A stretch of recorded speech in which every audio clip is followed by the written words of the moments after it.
MBG, keracunan MBG, korban keracunan MBG. MBG bermanfaat atau tidak? 1.171 siswa menjadi korban keracunan luar MBG biasa. di Kabupaten Sementara Bandung itu, pasca Barat. 570 pelajar keracunan MBG Dapur SPPG di Kadungora, Garut, Jawa Barat luput juga dari ditutup masalah. sementara. Di Jombang, Jawa Timur, Penyebab dan juga di Tangerang Selatan, Banten, MBG yang diterima dinilai tidak layak konsumsi, bahkan berlendir dan diduga basi. Bismillahirrahmanirrahim. Assalamualaikum warahmatullahi wabarakatuh. Perkenalkan, nama saya Muhammad Nur Fajri dengan NPM 130124048. Video penyuluhan ini saya susun secara khusus untuk memenuhi tugas akhir mata kuliah Kapital Selekta. Hari ini kita akan membedah sebuah irodi besar di negeri kita. Program yang niatnya dirancang untuk mencetak Indonesia Emas 2045 dan mengentaskan kurang gizi malah menjadi ladang korupsi triliun. Mari kita lakukan otopsi forensik terhadap skandal tata kelola program makanan bergizi gratis.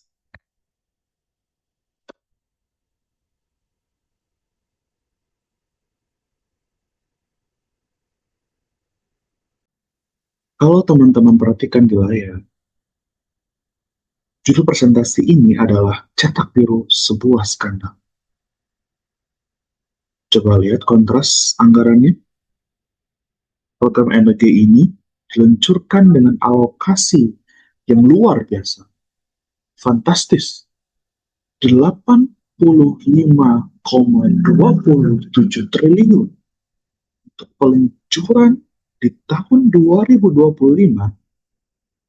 Tapi apa yang terjadi? Belum genap berjalan 2 tahun, Kejaksaan Agung menemukan indikasi korupsi besar-besar. Ada nilai fiktif sebesar 1,035 triliun. 1,35 triliun yang hanya digunakan untuk membeli motor listrik.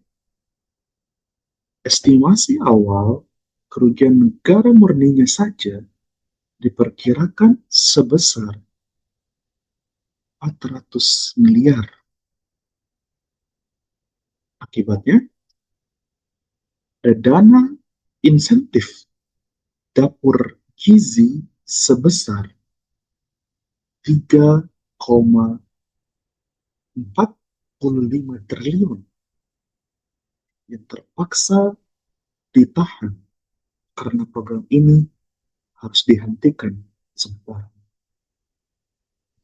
Siapa aktor yang bermain di balik semua ini?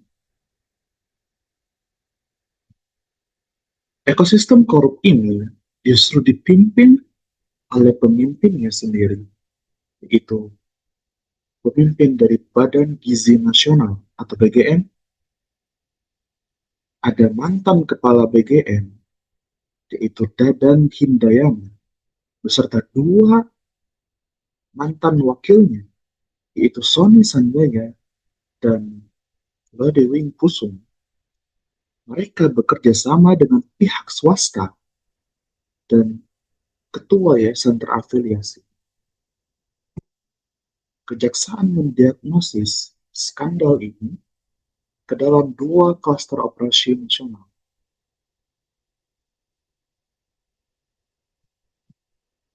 Yang pertama, ada jual beli titik SPPG. Mereka memanipulasi portal verifikasi mitra BGN.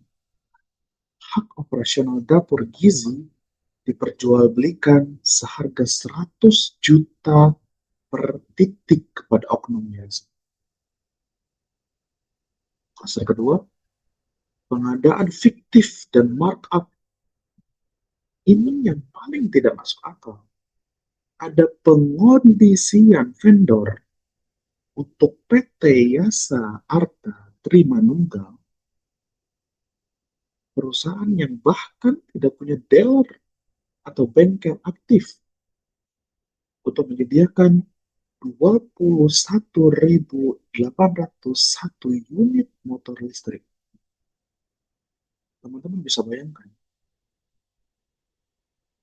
pengadaan fiktif yang hanya diperuntukkan untuk pengadaan motor listrik yang jumlahnya tidak sedikit, 21.801 unit, hanya untuk para pegawai-pegawai SPPG. Dan itu dari PT yang bahkan tidak punya dealer atau bengkel aktif. Teman-teman sekalian, jika dipikir dengan akal sehat, apa hubungannya makan bergizi dengan barang-barang yang ada di depan layar ini? Yang pertama, selain motor listrik, Kejaksaan mengungkapkan pengadaan 32.000 pasang sepatu. 32.000, teman-teman. Ada juga 31.994 unit tablet. Sampai 5.400 unit televisi yang berukuran 75 inci.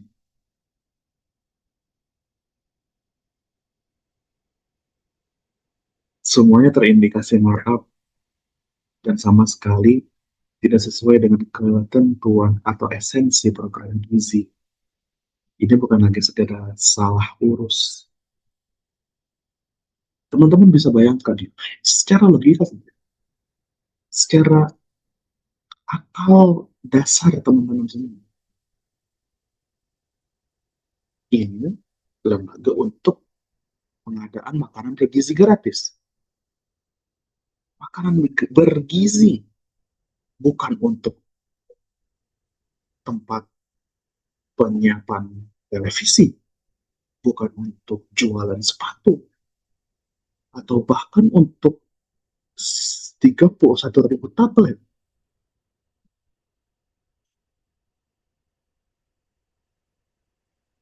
Kita lanjut, teman-teman. Dampak langsung kepada masyarakat. Lalu apa buntut dari skandal ini? BGN menerbitkan surat edaran nomor 21 tahun 2026 yang menghentikan sementara distribusi makanan bergizi. Artinya, siswa, ibu-ibu hamil, ibu-ibu menyusui, dan balita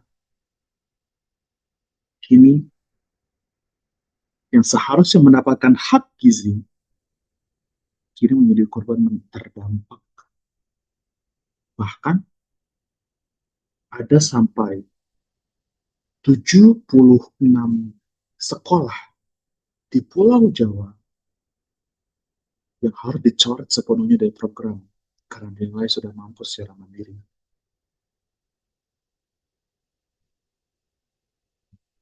Gizi yang seharusnya masuk ke perut anak bangsa justru menguat akibat konflik kepentingan. Seperti yang sudah disoroti oleh Transparency International Indonesia atau TII, ini bukan sekedar ulah oknum. Korupsi ini adalah fitur sistematis dari desain yang memang amburadul dari awal. Ketiadaan regulasi pelaksana dan lemahnya pengawasan membuat program berskala raksasa rentan dimanipulasi. Kita sebagai generasi muda yang mempelajari pendidikan anti korupsi, kesimpulan forensik yang bisa ditarik adalah skandal makan bergizi gratis atau MBG ini merupakan representasi representasi sempurna dari kegagalan tata kelola makro kebijakan publik. Mengganti sumber pendanaan ke non APBN tidak akan menyelesaikan masalah jika prasyarat tata kelola yang sehat tidak terpenuhi. Itu hanya akan menciptakan ladang korupsi baru. Demikian penyampaian materi penyuluhan ini. Semoga pembedahan kasus ini bisa menjadi bahan pembelajaran bagi kita semua untuk lebih kritis dalam mengawal tata kelola kebijakan publik di Indonesia. Terima kasih atas perhatiannya teman-teman dan dosen pengampu Ibu Erhan. Wassalamualaikum warahmatullahi wabarakatuh.